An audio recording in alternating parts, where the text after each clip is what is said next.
Hi guys, let's finish up the chapter. Let's do section 5. We are going to talk about the second step of protein production, which is called translation. Translation, this is the sequence of codons in the mRNA at the ribosome direct the sequence of amino acids, which will form a polypeptide. The nucleic acid sequence is translated into a protein sequence. Transfer RNA, or tRNA, molecules have two binding sites. One associates with the mRNA transcript, so the piece of mRNA that came from the nucleus, and the other associates or binds to a specific amino acid.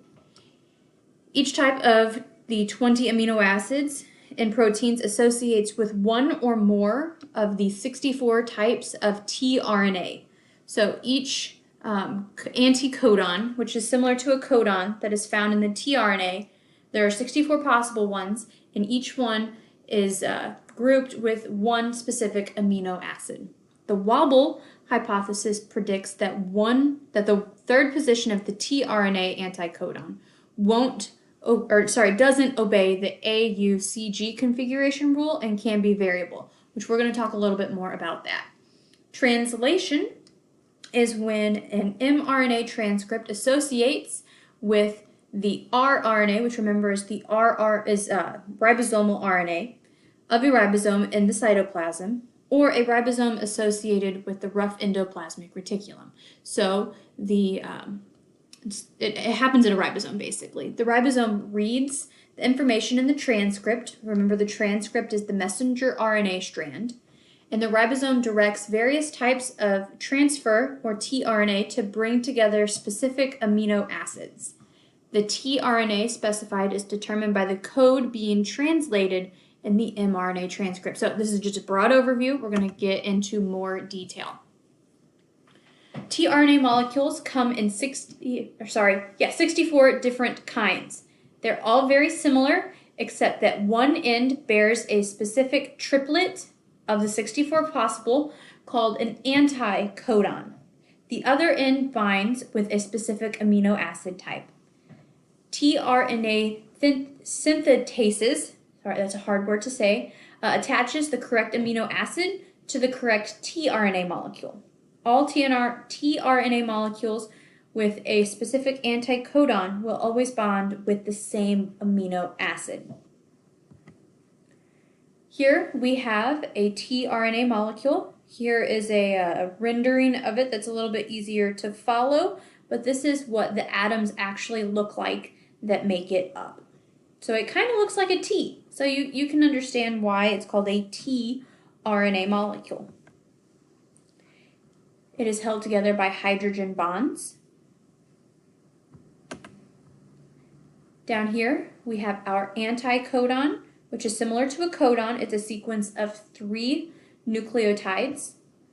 And this anticodon associates with one specific amino acid, which is at the other end of the tRNA molecule. The anticodon matches up with a specific codon, anticodon with codon of the mRNA molecule. So the anticodon bonds with the codon. Structure and function of ribosomes. Ribosomal RNA, also called rRNA, is produced by the nucleolus, which is found in the nucleus, and it is packaged up with proteins into large and small ribosomal units. A completed ribosome has 3 binding sites to facilitate pairing between tRNA and mRNA. The E site, which is where the tRNA exits, P for peptide site, and A for amino acid site. The large ribosomal subunit has enzyme activity that creates a peptide bond between adjacent amino acids. So basically it has an enzyme that when amino acids are next to each other, it will bind them together. The peptide bond is created many times to produce a polypeptide chain, which folds into 3-dimensional shape and becomes a protein. So this enzyme basically takes a whole bunch of amino acids that are next to each other and binds them together, which eventually causes them to fold up and become a functional protein. Here at the upper left-hand corner, we have a ribosome. We have the large subunit and the small subunit. mRNA enters the ribosome, okay, and basically it pulls it through, and as it pulls through, as the mRNA travels through the ribosome, it reads it. So here, the mRNA flows through the ribosome, and here we have the 3 active sites. Here we have the exit site, so you'll see that this one is empty because the transfer RNA molecule has already deposited its amino acid. The middle one is where the anticodon and the codon meet up. Okay, and here we have the incoming tRNA molecule, and there's an enzyme in the large subunit that is going to bond this amino acid right here to the one that is on the tRNA molecule that is coming in. And so this process continues, all right, and you'll notice that the sequence of amino acids gets longer and longer as the mRNA moves through the ribosome.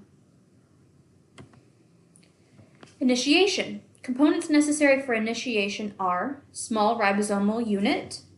So all of these things are needed for translation to occur. Small ribosomal unit, an mRNA transcript, an initiator tRNA, so the start tRNA, a large ribosomal unit, and initiation factors, which are special proteins that bring all of that stuff that we just listed together.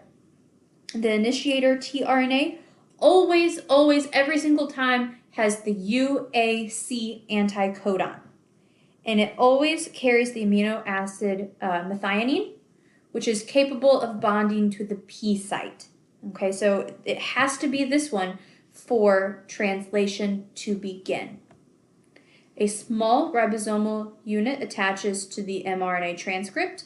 The beginning transcript always has the start codon AUG, which you will notice matches up with the initiator tRNA UAC. It's the complement to it, and it attaches to the P site.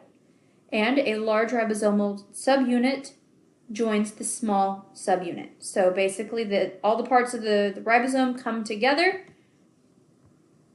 So the small ribosomal unit bonds to the messenger RNA. It joins up with the large ribosomal unit, and it starts to do its thing.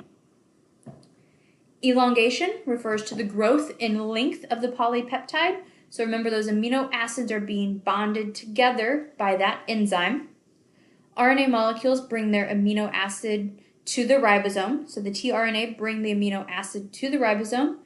As the ribosome reads the codon of the mRNA, it allows only one type of tRNA to bring in its amino acids at a time. And it must have the anticodon complementary to the mRNA codon being read. The incoming tRNA joins the ribosome at the A site, which is the active site. Methionine of the initiator tRNA is connected to the amino acid of the second tRNA by a peptide bond. And you'll remember peptide bonds hold amino acids together when they form proteins. The second tRNA then scoots over to the P site, which is called translocation. The spent initiator tRNA moves to the E site and exits. The ribosome reads the next codon in the mRNA sequence. It allows only one type of tRNA to bring in its amino acid. It must have the correct complementary, have the correct anticodon complementary to the mRNA codon, and it joins at the A site. And this happens over and over and over again.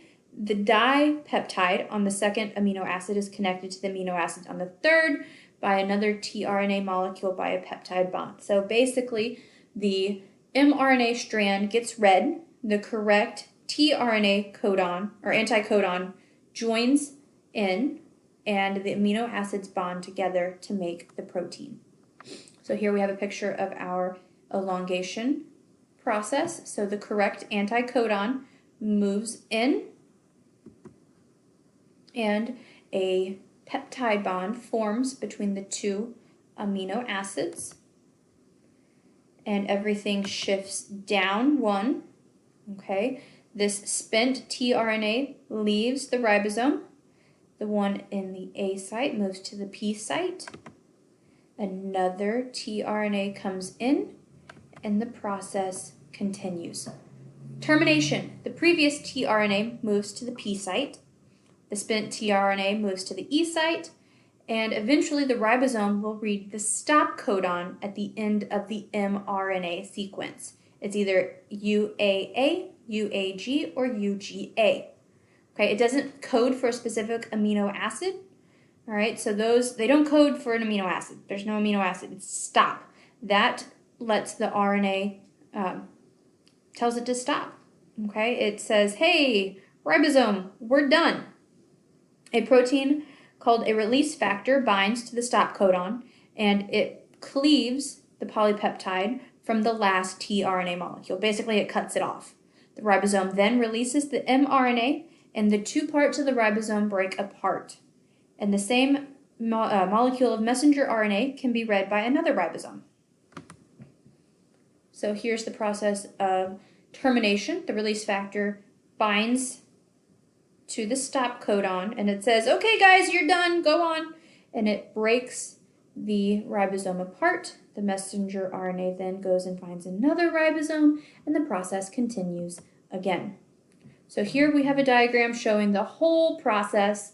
Okay, we have transcription happening inside the nucleus, making the functional mRNA. Remember, it's processed. It then goes out into the nucleus, finds a ribosome, and begins the process of translation. Gene expression. A gene has been expressed when its product, a protein, is made and is operating within the cell. Translation occurs at the ribosome. Some ribosomes are free in the cytoplasm, and some of them are attached to the rough endoplasmic reticulum. The first few amino acids of a polypeptide act as a signal peptide with information about where that polypeptide belongs, where it needs to go. The polypeptides can either belong in the cell or they can be secreted from the cell. They can be exported. Some polypeptides are processed further by the addition of a sugar, a phosphate, a lipid, or some combination thereof in the rough endoplasmic reticulum, where they then are put into transport vesicles and carried between organelles or to wherever the appropriate place for them is. And that's what I got for you guys. If you have any questions, let me know.